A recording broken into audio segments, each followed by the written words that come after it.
కాకినాడ జిల్లా పిఠాపురంలో శ్రీపాద శ్రీ వల్లభ మహాసంస్థానానికి భక్తులు పోటెత్తారు.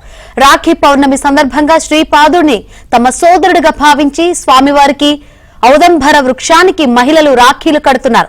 స్వామివారికి రాఖీ కట్టేందుకు ఉత్తరాది రాష్ట్రాల నుంచి కూడా పెద్ద సంఖ్యలో భక్తులు తరలివస్తున్నారు.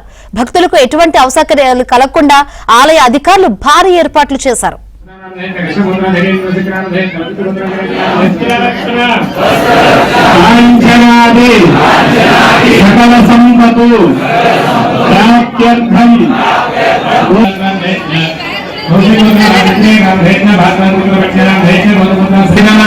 తమ సోదరుడిగా భావించి స్వామివారికి ఔదంబర వృక్షానికి మహిళలు రాఖీలు కడుతున్నారు. స్వామివారికి రాఖీ కట్టేందుకు ఉత్తరాది రాష్ట్రాల నుంచి కూడా పెద్ద సంఖ్యలో భక్తులు తరలివస్తున్నారు. భక్తులకు ఎటువంటి అసౌకర్యాలు కలగకుండా ఆలయ అధికారులు భారీ ఏర్పాట్లు చేశారు.